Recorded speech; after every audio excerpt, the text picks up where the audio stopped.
என்னை பலப்படுத்துகிறவர். Praise the Lord. எனக்கு வலுவூட்டுகிறவரின் துணை கொண்டு எதையும் செய்ய எனக்கு ஆற்றல் உண்டு. பிலிப்பியர் 4:13. என்னை பலப்படுத்துகிற கிறிஸ்துவினாலே எல்லாவற்றையும் செய்ய எனக்கு பலன் உண்டு என்று புனித பவுல் சொல்லும் இந்த இறை வார்த்தைகள் உண்மையிலேயே மிகவும் பலன் வாய்ந்தவை. அநேக கிறிஸ்தவர்கள் மனப்பாடம் பண்ணக்கூடிய இறை வார்த்தைகள் இவை.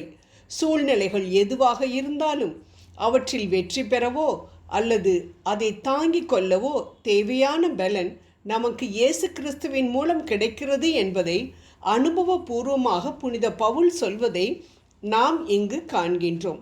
இயேசு கிறிஸ்துவை பின்பற்றினால் எப்பொழுதும் எதிலும் நாம் வெற்றியைத்தான் சந்திப்போம் என்பது கிடையாது. தோல்வியை சந்தித்தாலும் அதை எளிதாக ஏற்றுக்கொள்ளக்கூடிய, துன்பமாக இருந்தாலும் அதை தாங்கிக் கொள்ளக்கூடிய பலனை இயேசு கிறிஸ்துவின் மூலம் பெற்றுக்கொள்கிறோம் என்பதுதான் விவிலிய உண்மை. முதிர் வயதில் சிறைச்சாலையில் இருக்கும் பொழுது இவற்றை எழுதிய புனித பவுல் உலகத்தின் வெற்றிக்காக இதை எழுதவில்லை. மாறாக அடைக்கப்பட்ட சிறைச்சாலையில் துன்பங்களை அனுபவித்து கொண்டிருந்த நேரத்தில் என்னை பலப்படுத்துகிற கிறிஸ்துவினாலே எல்லாவற்றையும் செய்ய எனக்கு பலனுண்டு என்று எழுதுகிறார். அதாவது நம் வாழ்க்கையிலே நாம் நினைத்திருக்கிற காரியங்கள், நம் கனவுகள் நம் வசப்படாதிருக்கும் பொழுது கூட நாம் அந்த வாழ்க்கையில் தைரியமாக நடந்து செல்ல முடியும் என்ற அந்த அர்த்தத்தில்தான் புனித பவுல் இதை எழுதுகின்றார். உலகத்தை ஜெயிக்கிற காரியத்தை குறித்து அவர் எழுதவில்லை. மாறாக நம்மை சுற்றி இருக்கிற உலகம் நம்மை நெருக்குகிற பொழுது அதனால் நாம் தோற்றுப்போகிற அனுபவங்களை பெற்றாலும் கூட அதையெல்லாம் தாங்கிக் கொண்டு நம்மால் முன்னேறி செல்ல முடியும் என்றுதான் புனித பவுல் இங்கு குறிப்பிடுகின்றார். இந்த உலகம் பலவித துன்பங்களை நமக்கு கொடுக்கின்ற பொழுது அந்த போராட்டத்தில் இயேசு கிறிஸ்துவின் பலத்தோடு நாம் நிச்சயம் முன்னேற முடியும். புனித பவுல் அதற்கு ஒரு சிறந்த எடுத்துக்காட்டு.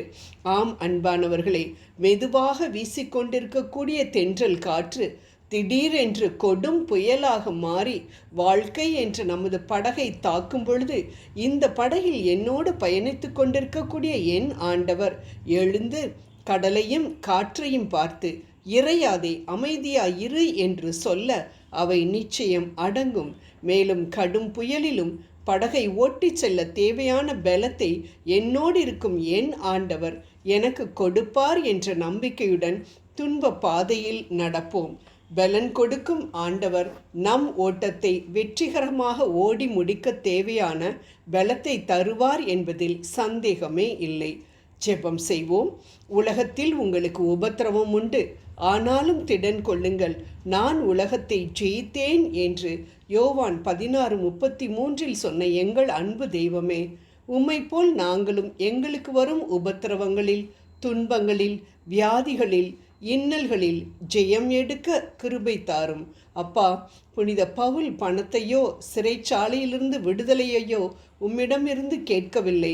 மாறாக அந்த துன்பத்தை தாங்கிக் கொள்ளக்கூடிய பலத்தை நீர் கொடுப்பதனால் அதை வெகு எளிதாக தாங்க முடியும் என்று சொல்லி வெற்றி சிறந்தாரே, அதேபோல் நாங்களும் உம்மில் அன்பு கூறுபவர்களுக்கு அனைத்து காரியங்களும் நன்மைக்கு ஏதுவாகவே நடக்கும் என்பதை நம்பி துன்பத்திலிருந்து விடுதலை கிடைக்கும் வரை அதை தாங்கிக் கொள்ளக்கூடிய பலத்தை நீர் தருமாறு உம்மை வேண்டுகிறோம்.